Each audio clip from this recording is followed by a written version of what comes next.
Welcome to Karlin with a K. Now, if you remember, I went to Capernwray Bible School in England, and now Capernwray is an international school. We often ran into some serious cultural differences. It was not pretty.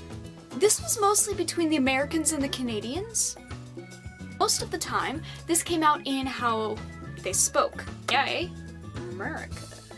Sorry. I'm Canadian. I'm so sorry. I'm America and I'm the hero. As I am 1/3 American, 1/3 Canadian, and 1/3 German, I think I should be the judge of the words that they say, of what is actually correct. Now start with, a toque. That's what the Canadians called it. A toque. The Americans call it a beanie, which, I'm sorry, I have to agree with the Canadians here because in my head, a beanie is like that little cap thing with the propeller on top and you fly away with it, you know? And that's not, I have to agree with the Canadians there. It's a toque. I didn't find out about this one until I met some Saskatchewanites. A bunny hug. A hoodie. You know, the Americans call it a hoodie. Apparently, people from Saskatchewan call it a bunny hug, which I think is adorable, and I feel like we need to adopt that everywhere in Canada. But I'm gonna have to go with the Americans on this one. It's a hoodie. Pencil crayons and colored pencils. Now, pencil crayons doesn't really make sense. Sorry, Canada. They're not crayons, I'm sorry. Colored pencils, it just makes more sense. Sorry, Canada. The washroom and the bathroom. I'm going with Canada. It's a washroom. America, bathroom, you're not necessarily having a bath. There isn't necessarily a bath in there. I'm sorry. It's a washroom. Ooh, one of my favorite ones. This one always came up at meals because we had a lot of noodles at Capernwray. Canada says pasta. America says pasta. The pasta. Pasta.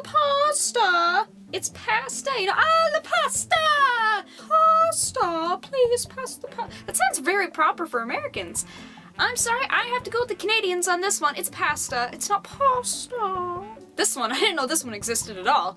Rice Krispie squares. That's what Canada calls them. Rice Krispie. They're squares. They're Rice Krispie. They're squares. America calls them Rice Krispie treats. That's what I think of, you know? Treats? Going with Canada on this one again. Sorry. We had an argument about this one once after a meal. Pecan and pecan. Pecan. I don't even know. I legitimately don't care about this one, actually.